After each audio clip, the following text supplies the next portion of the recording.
사도신경으로 우리의 신앙 고백하며 새벽 예배 하나님께 올려드리겠습니다.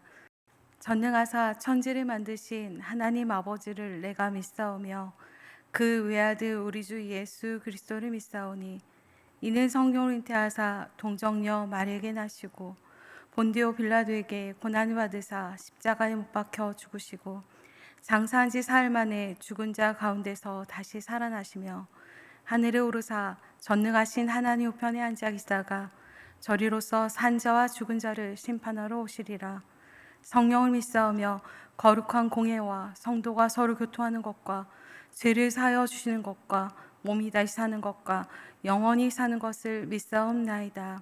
아멘.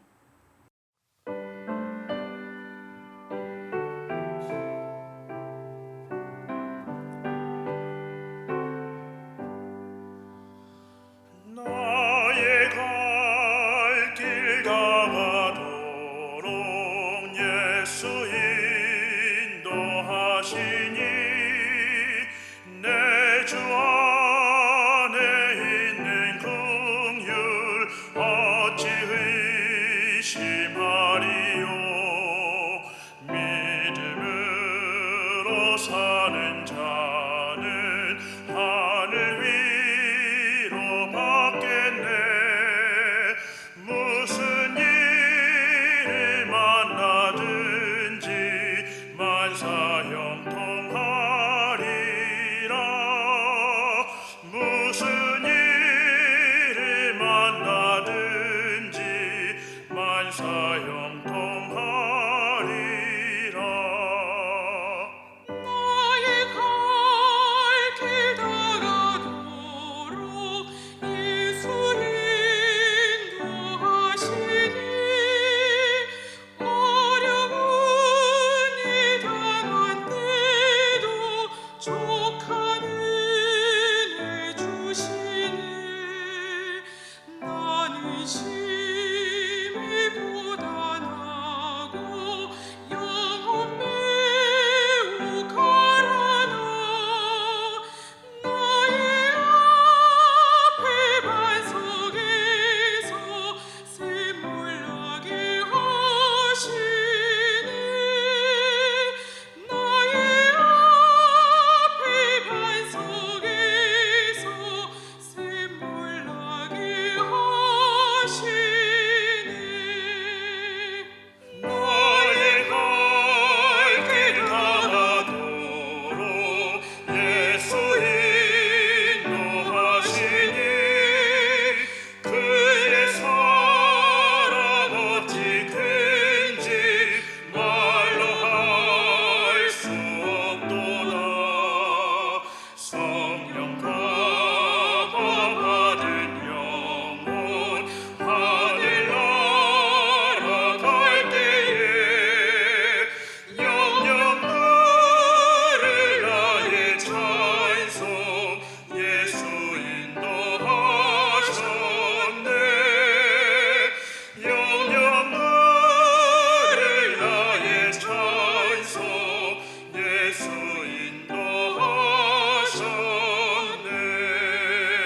인도하셨네. 오늘 우리에게 주신 하나님 말씀은 예레미야 52장 1절에서 11절까지 말씀입니다. 시드기야가 왕에 오를 때 나이가 21세라. 예루살렘에서 11년 동안 다스리니라. 그의 어머니의 이름은 하무달이라. 림다인 예레미야의 딸이더라. 그가 여호야김의 모든 행위를 본받아 여호와 보시기에 악을 행한지라. 여호와께서 예루살렘과 유다에게 진노하심이 그들을 자기 앞에서 쫓아내시기까지 이르렀더라. 시드기야가 바벨론 왕을 배반하니라. 시드기야 제9년 열째 달 열째 날에 바벨론 왕 느부갓네살이 그의 모든 군대를 거느리고 예루살렘을 치러 올라와서 그 성에 대하여 진을 치고 주의 토성을 쌓음에 그 성이 시드기야 왕 제11년까지 포위되었더라. 그의 넷째 달 9일에 성중에 근이 심하여 그 땅 백성의 양식이 떨어졌더라. 그 성벽이 파괴되매 모든 군사가 밤중에 그 성에서 나가 두 성벽 사이 왕의 동산 견문길로 도망하여 갈대아인들이 그 성읍을 에워쌌으므로 그들이 아라바 길로 가더니 갈대아 군대가 그 왕을 뒤쫓아가서 여리고 평지에서 시드기야를 따라 잡음에 왕의 모든 군대가 그를 떠나 흩어진지라. 그들이 왕을 사로잡아 그를 하마 땅 리블라에 있는 바벨론 왕에게로 끌고 가매 그가 시드기야를 신문하니라.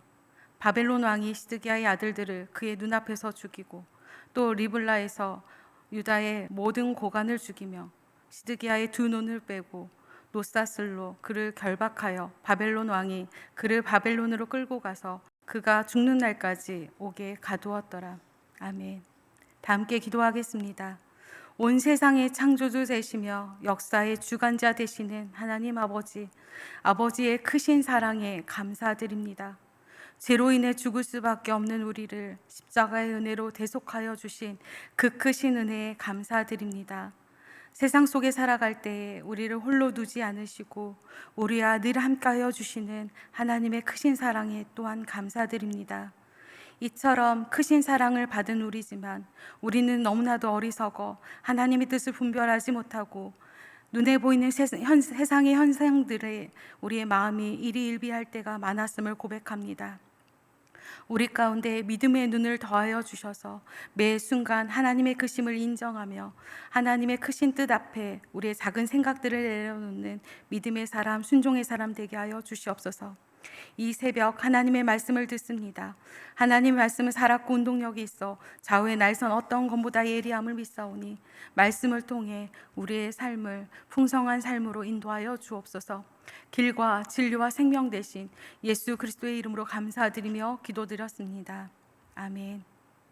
하루 중 가장 고요한 시간을 구별하여 하나님 앞에 드리는 성도님들을 축복합니다. 이 시간 하나님의 말씀을 통하여 우리의 영혼이 새롭게 되는 귀한 시간 되길 간절히 소망합니다. 오늘은 인생의 마지막 하나님 앞에 설 그때라는 제목으로 하나님의 말씀을 나누기 원합니다. 오늘 본문에는 유다의 마지막 왕 시드기야에 대한 이야기가 나옵니다. 시드기야 왕은 요시야 왕의 셋째 아들로 바벨론에 끌려간 여호야긴을 대신해서 왕이 되었습니다. 시드기야의 원래 이름은 마따디아입니다. 그 이름의 뜻은 여호와의 선물이라는 뜻인데요. 21세의 왕위에 오른 시드기야 12년 동안 유다를 다스리게 되는데요. 이런 시드기야의 역사적 평가가 오늘 본문 2절에 기록되어 있습니다. 그가 여호야김의 모든 행위를 본받아 여호와 보시기에 악을 행한지라. 보통 본을 받는다 이야기할 때는 옳거나 훌륭하거나 배우고 따를 만한 대상을 가리키기 마련인데 본받을 대상이 다윗 왕도 아니고 아버지 요시야 왕도 아닌 여호야김이었습니다. 역시나 여호야김의 모든 행위를 본받아 악을 행했다고 성경은 이야기합니다. 여호야김은 어떤 왕이었나요? 하나님께서 주신 말씀인 바룩이 낭독한 그 두루마리를 모두 잘라 화로에 던져버린 완악하기 그지없는 왕이었습니다.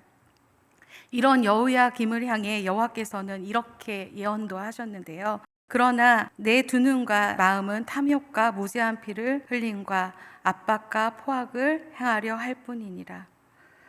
그리고 이어서 하나님께서는 여호야김에게 이렇게 말씀하셨습니다.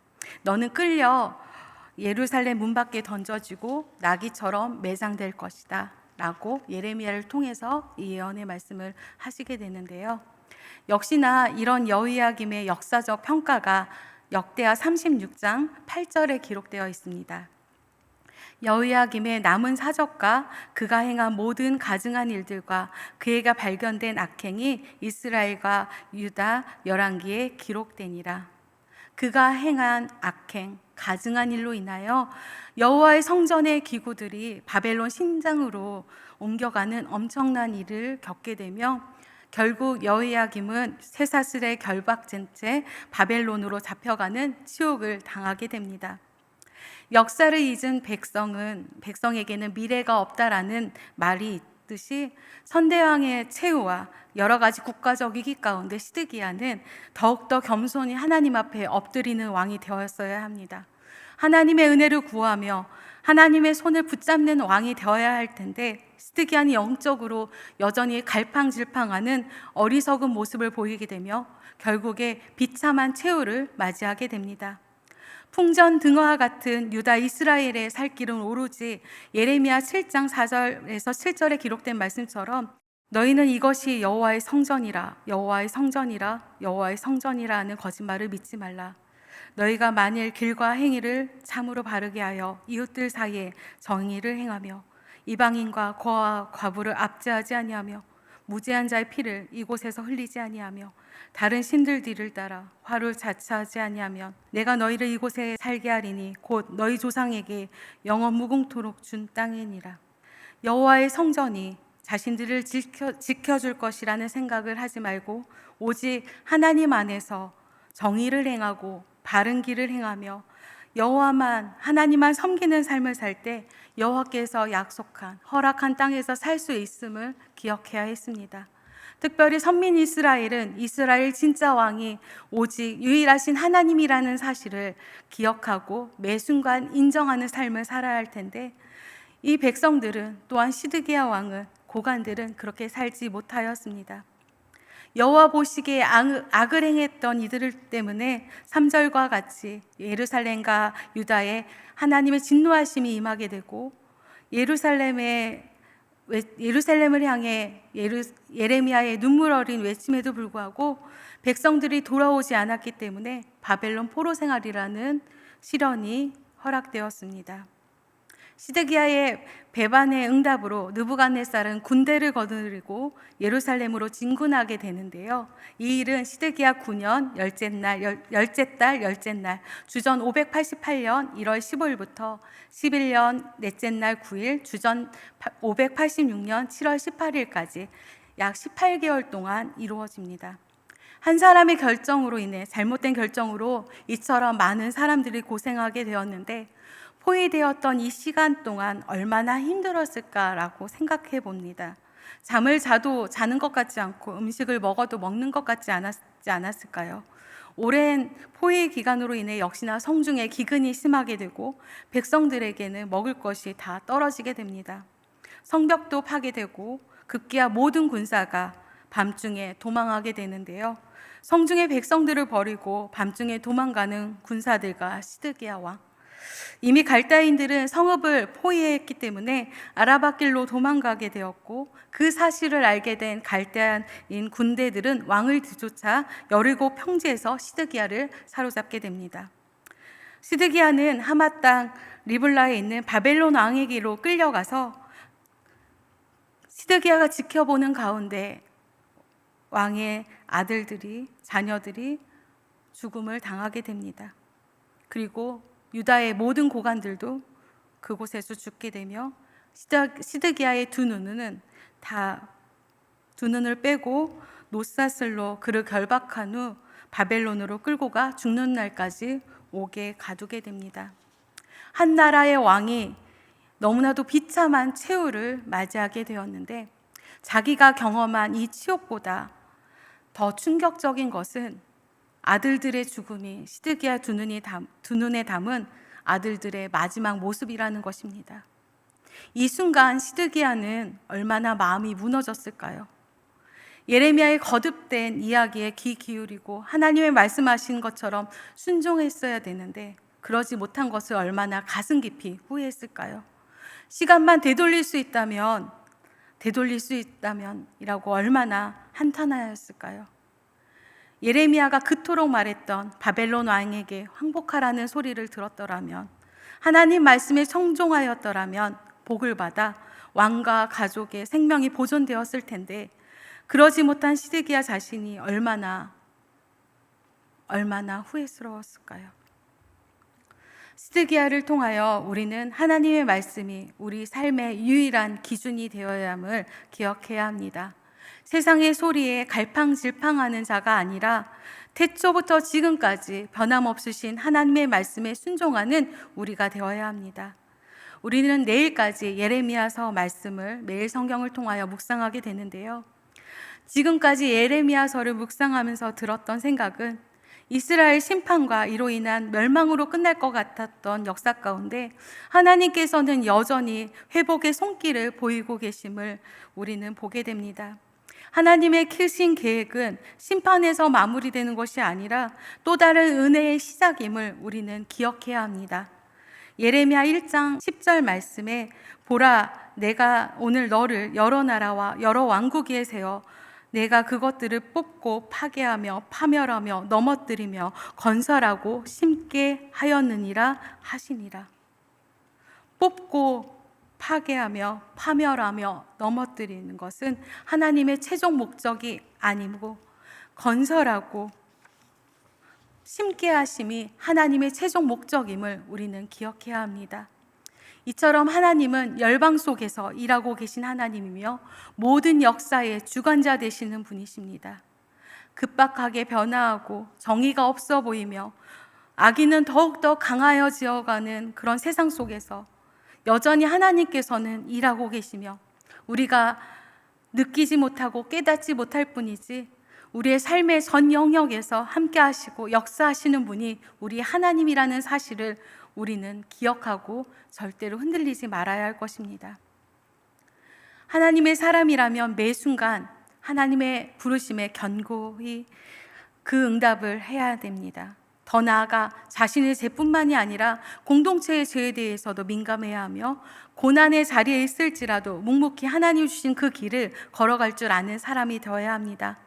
예레미야는 하나님의 마음과 백성들의 마음을 공감한 선지자로 역시나 어두운 역사 속에서도 거침없이 하나님의 말씀을 전했던 하나님의 사람입니다. 하나님의 심판의 메시지를 무시하는 사람들에게까지 끊임없이 심판의 메시지를 선포했던 예레미야.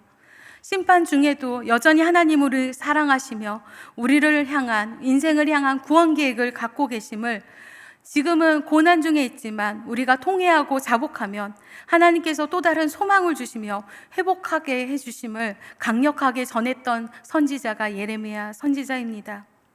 51장 64절에 예레미야의 말이 이에 끝나니라 해서 예레미야서가 끝나는 것이 아니라 별책 부록처럼 52장이 역사적 부록으로 기록된 것은 여호야긴의 회복을 통하여 비록 포로에 있지만 하나님께서는 이스라엘 백성들을 분명히 회복시켜 주실 거라는 하나님의 계획을 선포하기 위하심을 우리는 기억해야 합니다. 여호야긴을 통하여 남은 자의 소망이 있으며 바벨론 70년이라는 시간이 끝나면 하나님께서 반드시 회복을 주실 거라는 것, 심판을 통하여 멸망이 우리의 인생의 끝이 아니라 은혜의 시작임을, 역사 속에서 일하고 계시는 그 하나님의 거대한 손길을 기억하라고 우리 가운데 말씀해 주시는 말씀입니다.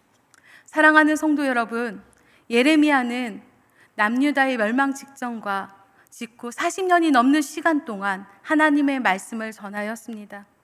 끊임없이 이스라엘 죄악을 지적하고 죄로 인한 멸망을 예언했던 선지자. 예레미야가 살았던 그 시대는 요시야 왕을 제외하고는 멸망으로 향했던 왕들이 통치했던 시기입니다. 하나님 보시기에 악을 행하며 나라가 멸망으로 가는 시기마저도 여전히 하나님의 음성을 무시했던 그리고 회개하지 않은 백성들로 인해 애끓는 하나님의 마음을 외쳐야만 했던 예레미야 선지자. 예레미야에게 이처럼 하나님께 주신 사명이 있듯이 우리 가운데도 하나님께서 주신 사명이 있을 줄 믿습니다. 각자의 처한 상황과 사명은 다르겠지만 하나님 말씀에 민감하여 그 말씀에 순종하는 우리 모두가 되길 간절히 소망합니다. 이 새벽을 깨어 기도하는 우리는 모든 역사의 주관자 되신 하나님 말씀에 매 순간 순종하며 세상의 길이 아닌 유일하신 하나님께서 기뻐하시는 그 길을 가는 우리 모두가 되길 소망합니다. 그리하여 인생의 마지막 하나님 앞에 설 그때에 하나님께 칭찬받는 우리 모두가 되길 간절히 소망합니다. 주기도문으로 예배 마치겠습니다. 하늘에 계신 우리 아버지여, 이름이 거룩히 여김을 받으시오며 나라가 임하시오며 뜻이 하늘에서 이루어진 것 같이 땅에서도 이루어지이다. 오늘 우리에게 이러한 양식을 주시옵고 우리가 우리에게 죄 지은 자를 사하여 준 것 같이 우리의 죄를 사하여 주시옵고 우리를 시험에 들게 하지 마시옵고 다만 악에서 구하시옵소서. 나라와 권세와 영광이 아버지께 영원히 있사옵나이다. 아멘.